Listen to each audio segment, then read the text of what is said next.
tranquillement, tu t'intéresses à ça. Puis quand Nilda est arrivée, puis elle me dit, il y a beaucoup d'iconographes à Montréal, on veut faire une exposition, ben pourquoi pas? Et j'ai demandé à Nilda, on fait un catalogue et on pousse un petit peu plus loin, je veux tout savoir sur les icônes. Je ne vous dirais pas que dans le catalogue, on va tout savoir sur les icônes, mais il y a des informations fort intéressantes et je vous recommande l'achat du, du catalogue, un petit peu de vente. 25 $, aujourd'hui, on paye les taxes.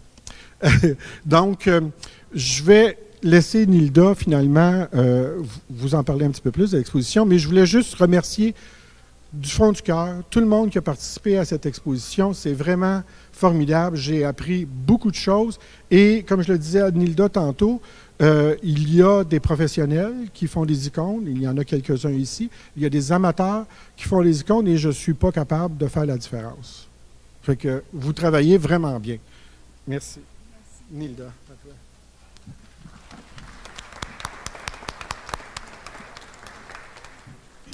Alors moi, je vais vous lire un petit texte. Merci. Oui, c'est bon. J'ai intitulé ce texte « Semer la beauté ». Et je vais vous lire une citation de Christian Bobin. Je suis certaine que beaucoup d'entre vous connaissent Christian Bobin, qui est un auteur, un romancier, mais extrêmement spirituel, au sens religieux du terme. Il dit « La beauté est une manière de résister au monde, de tenir devant lui et d'opposer à sa fureur une patience active. » Je pense que c'est très approprié aujourd'hui. Donc, qui aurait cru qu'une Québécoise d'origine algérienne se lancerait sans hésitation, sans idée préconçue et avec une conviction inébranlable dans le projet téméraire d'organiser une exposition d'icônes regroupant une quarantaine d'iconographes, en fait nous sommes 35, du Québec et d'ailleurs, parce que certains viennent d'ailleurs que le Québec. Alors pourquoi? Ma soif d'absolu, mon éducation libérale, au sens libre. C'est ça. Non conservatrice.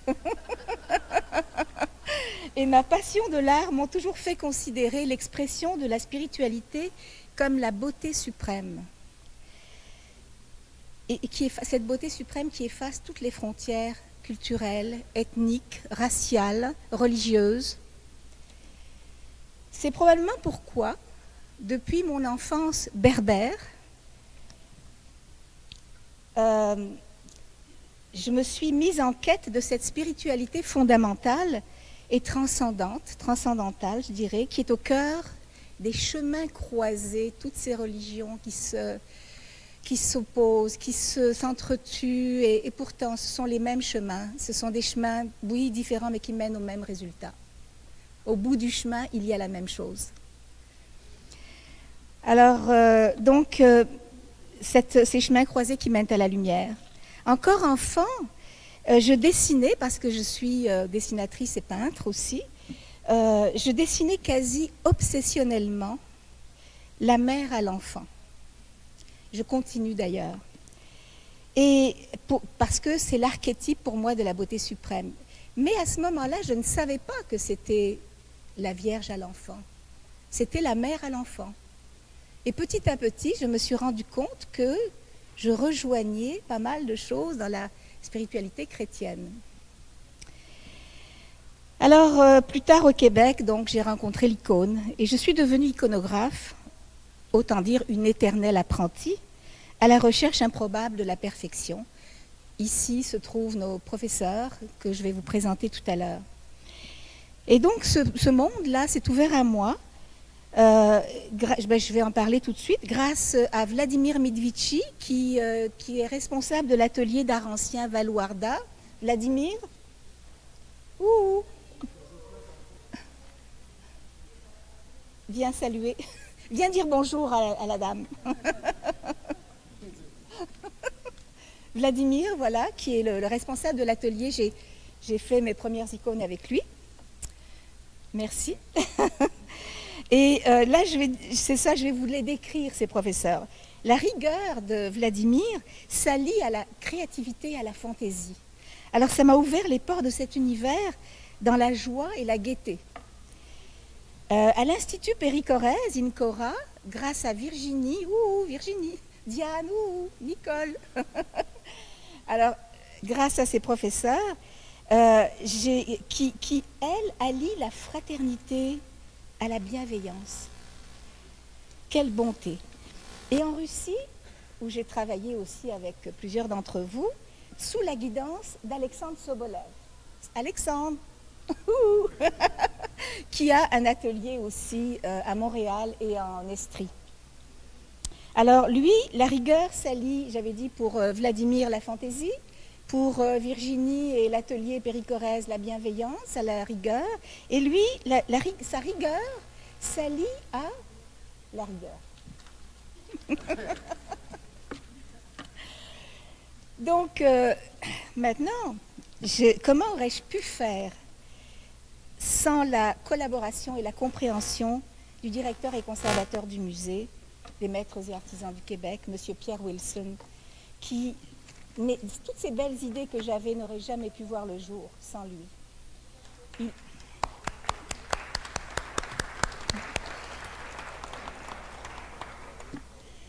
Ça a été ma chance de rencontrer cette personnalité remarquable d'ouverture et bouillonnante d'énergie et de créativité. Alors, il a mis à la disposition de nous tous, les iconographes, cet espace magnifique, une église, hein, on ne peut pas désirer mieux pour des icônes. Et voilà. Alors, quel bonheur aussi d'avoir obtenu, avec tant d'enthousiasme et de chaleur, la participation des iconographes eux-mêmes qui m'ont fait confiance. Et je vous en remercie. Et d'autres qui ont spontanément manifesté leur intérêt à rejoindre les rangs des exposants. Alors, on a fait un catalogue qui est devenu un livre quasiment. C'est une introduction. C'est pas évidemment, le monde de l'iconographie est immense, immense, il n'y a pas de limite. Mais nous avons voulu faire une introduction pour les gens qui ne connaissent pas ou qui connaissent peu. Alors, donc vous pourrez, c'est le fruit d'un effort collectif. Et si l'icône est une fenêtre ouverte sur un royaume infini, parce que ce n'est pas seulement une œuvre d'art, c'est un objet de prière et c'est un objet intermédiaire entre l'observateur, le visible, et l'invisible. Donc, voilà, l'icône nous fait réfléchir, elle nous fait entrer en dedans de nous-mêmes, elle nous regarde, quand on pense qu'on la regarde, c'est elle qui nous regarde, et c'est très, très troublant. Alors, les auteurs qui ont accepté d'écrire ou de prêter leur texte à cet ouvrage se sont inscrits par leur confiance et leur bienveillance dans un acte de foi qu'est cette exposition. C'est un acte de foi, cette exposition. Donc, je vous remercie tous. Et je voulais, avant de terminer, vous dire, je voudrais remercier aussi toute l'équipe du musée qui nous a aidés à monter cette exposition, sous la gouverne de Élise Guilbeault. Élise. C'est ça. Mais je voulais, avant de terminer, remercier et partager avec vous ces remerciements que je fais à mes parents. Mon père était un libre penseur et ma mère également. Donc ils m'ont élevé ils m'ont enseigné l'ouverture d'esprit et ils m'ont aidé à embrasser le monde tout entier, sans distinction. Alors, je pense à eux parce qu'ils sont décédés. Merci.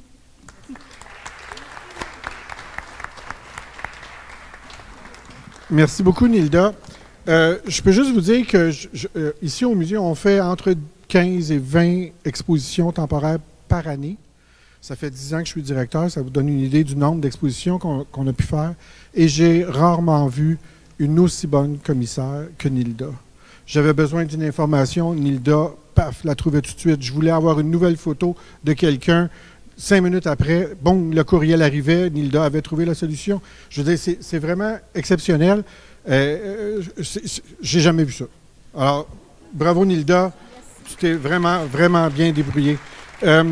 Je voulais aussi vous dire, je pense que vous le savez, samedi après-midi à 2 heures, ici même, dans le cœur, on a une conférence de Robert Marcoux, conférence qui s'appelle « Représenter le Christ ou les possibilités figuratives de l'incarnation au Moyen Âge ».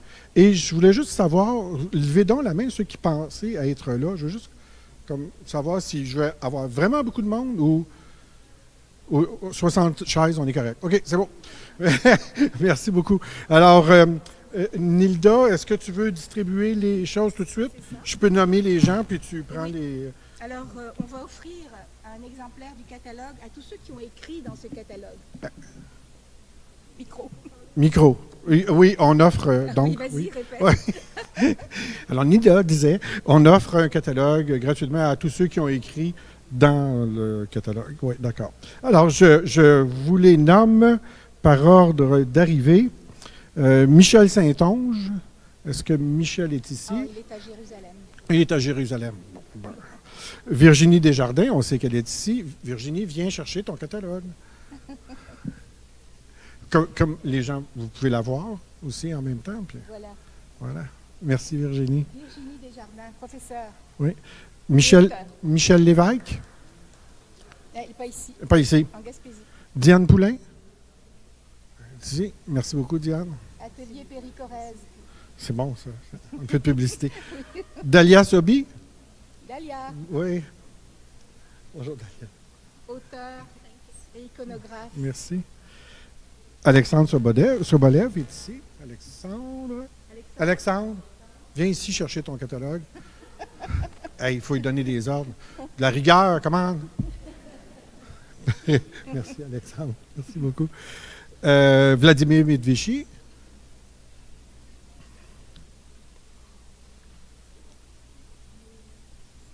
Atelier Valouarda. Les petits becs, je veux des petits becs. Okay. Jonathan Pajot, il ne m'en a pas donné. Jonathan Pajot. Iconographe sur stéatite, ce qu'on appelle la pierre à savon. Les deux qui sont là. Stéphane Bigam. Et je ne pense pas qu'il soit ici. Et Monique Lebel. Monique. La voilà. Merci beaucoup. Et puis, restez là, on va commencer à sortir avec les petites bouchées. Merci à vous d'être ici.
Merci.